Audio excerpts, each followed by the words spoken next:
So today I'm going to show you how to make this fun and fast scrappy quilt. It's much easier than it looks like it might be. So follow along and let's get started. So I've tried to get everything in one shot here of my little nest. So I have my cutting mat here, my little ironing station here, and of course my sewing machine is here. I've got my little black 2-inch squares that I'm going to use to snowball the corners of my scrappy strip set. And I've got my scraps in a bag on the other side of the table. So let's get started in making this block. So the first thing I'm going to do is I'm going to grab a scrap, and it's going to be about, my finished block is going to be about 6 inches long. So I'm going to start at cutting this scrap around 6.5 inches. And I'm just going to grab one, and I am not going to make these strips line up perfectly. I want them to be a little slanted and wonky. So I'm just going to grab another strip here, and I am going to just iron it a little bit so it's flat, and I'm just going to place it at an angle to the first strip, and I'm just going to sew them right sides together at an angle.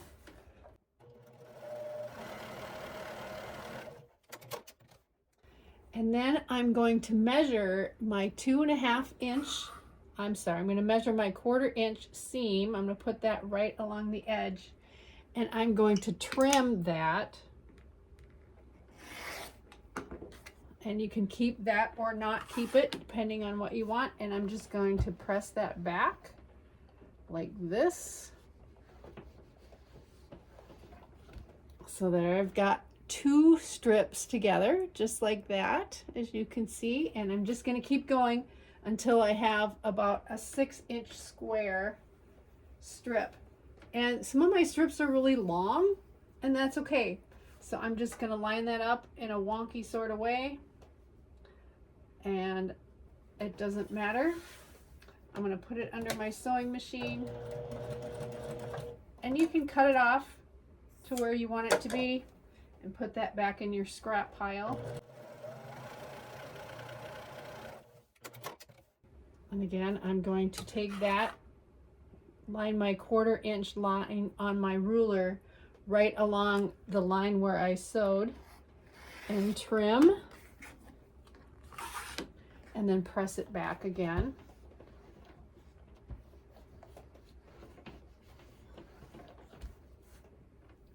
So now I've got 3, and let me grab another scrap here.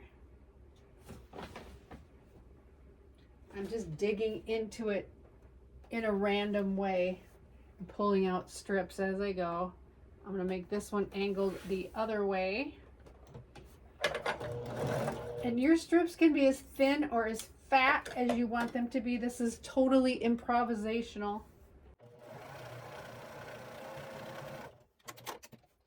And again, trimming that right along that 1/4 inch line. And it's just nice being able to do everything all in one spot. That's why I have this little sewing nest. And I'm just going to keep going.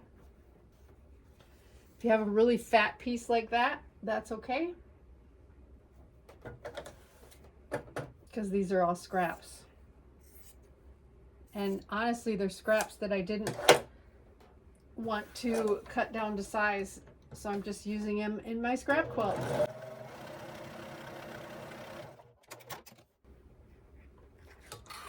And trimming.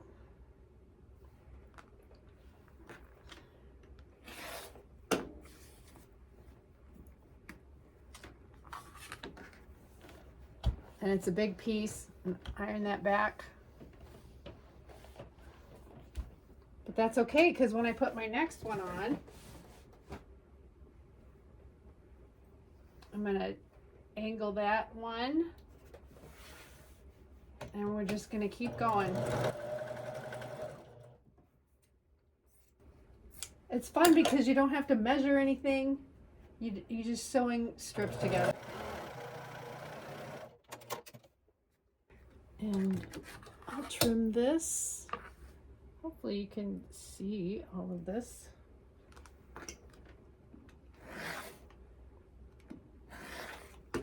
This is going back in my scrap bag.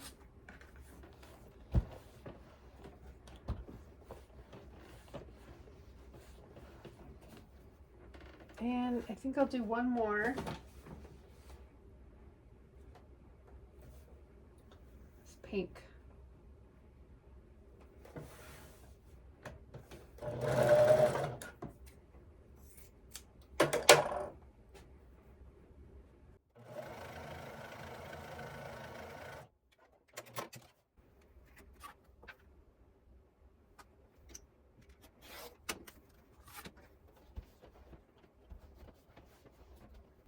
So now I know that's going to be 6 inches. So let me scoot you back a little bit.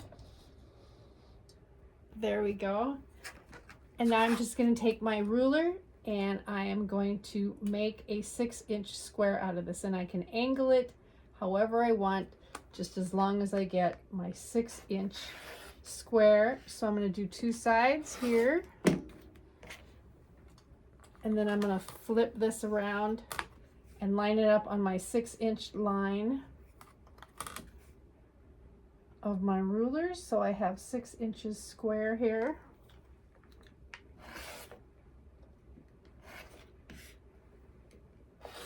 So there I have my scrappy strip set that is 6 inches. You can see. Now I'm just going to take my little 2-inch black squares. I'm going to move you closer again. There we go.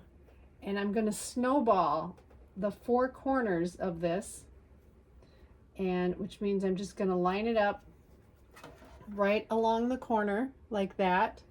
And I have diagonal seam tape, so I'm just going to line that right up with the lines on my diagonal seam tape.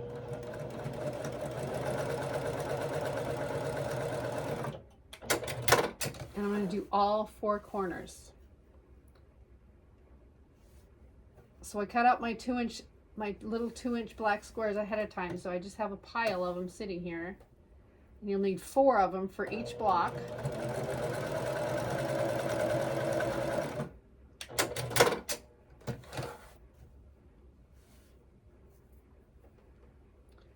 Go together so fast and so easy.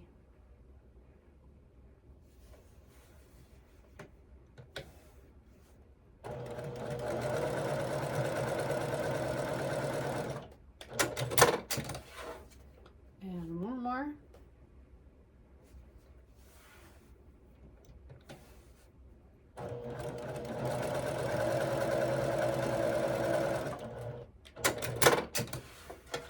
So as you can see, I've snowballed all 4 corners with a diagonal line, and now I'm just going to take my scissors and I'm going to cut that about 1/4 inch away from my seam line on all 4 of them.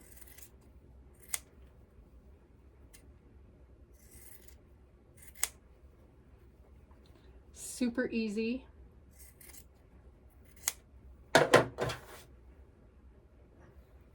So now I have an octagon, and I'm just going to iron those back just like this, and it'll turn it back to a square again. And one more.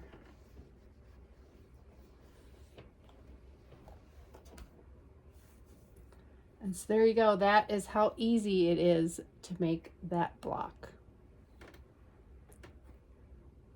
There we go. Hopefully you can see that. I'm going to make 80 of those.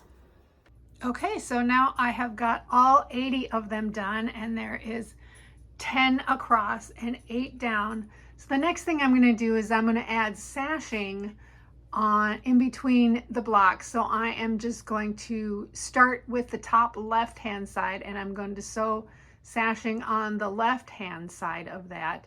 and also on the right hand side of that block. And for the rest of the blocks in that row, then I'll just sew the sashing onto the right side. And I'm going to use a 2-inch sashing just for the sides of the blocks. And so let's get started on that. Okay, so here's the first block. I've already sewn a sashing strip on the left side of the block. And now I'm going to sew a sashing strip onto the right side.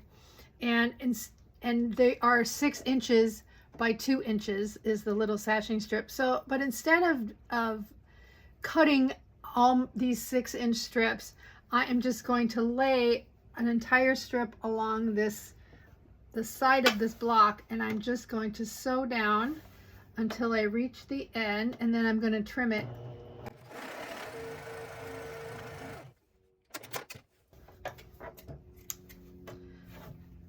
And then I can just trim it either with your rotary cutter or your scissors, and then I can press it back,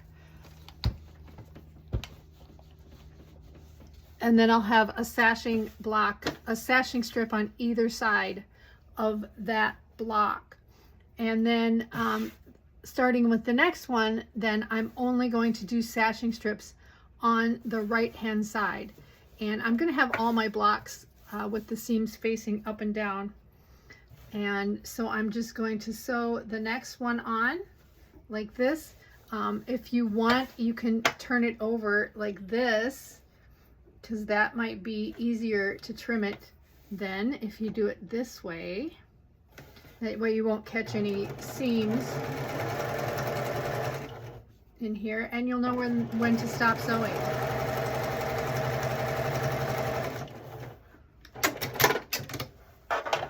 So now I can just trim that right along there. And there I've got my second sashing strip on, and I can trim it a little more as I go. So when I put those together like this in a row, it will look like that.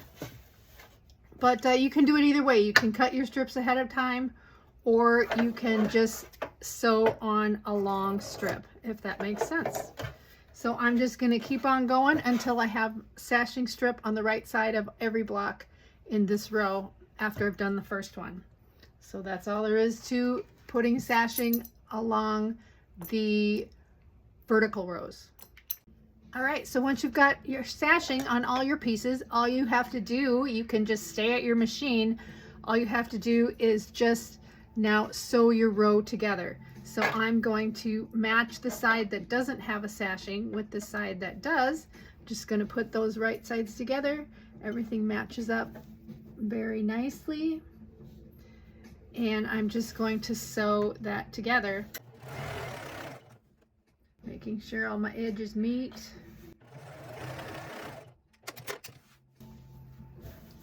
And there you go. So by the time you get up from your machine, you'll have one whole row sewn together. And I am pressing everything to the sashing on the back,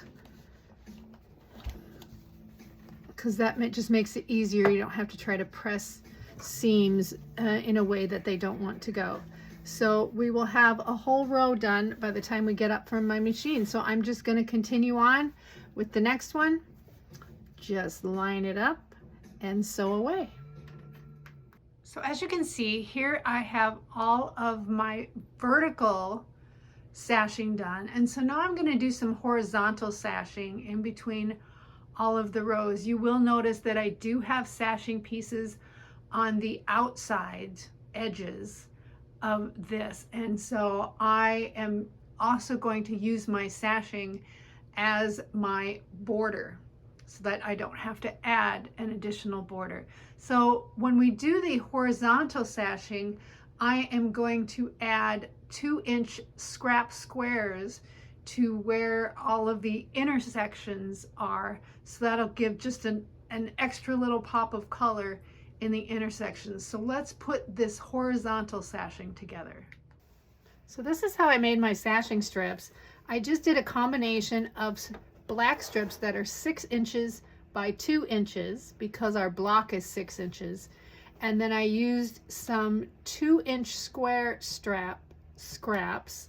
So I basically made a long strip of those, and I did 10 of these 2 by 6 inch strips, and then I started each one and ended each one with a scrap square so that the outside of the quilt will also look like it has this sashing on it too. So super easy.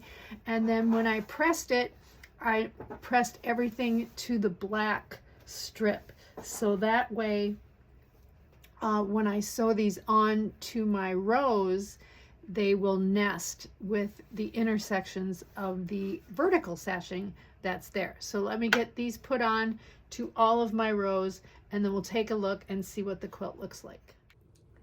So here's the way it looks with all the sashing in and everything.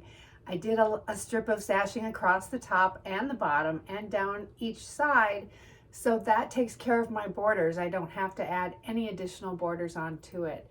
The entire quilt measures 56.5 by 71 inches, so it's a generous throw size quilt. And you can make it bigger just by adding more blocks. It was very easy, it was very fun to do, and I love the fact that it's super scrappy. It just definitely made a dent in the scraps that I have recently acquired. So I'm pretty happy with that. Grab your t-shirts. The link to the t-shirt store is in the description. Thank you again to all of my members to help support this channel. It's such a pleasure to make these quilts and to share them with you. There's currently not a pattern written for this, but there will be one. So if you wish to pre-order that, you can go ahead and go to revelationquilts.com and it will be available there as a pre-order. And then when it is available, it will be a digital pattern that you can download, as well as all of my other original designs. Many of them are already written, so you'll get that download. If you have any questions about this, you can put them in the comments and I get to everyone, or you can email me at revelationquilts@yahoo.com. So thanks again and happy sewing. Enjoy the rest of your week.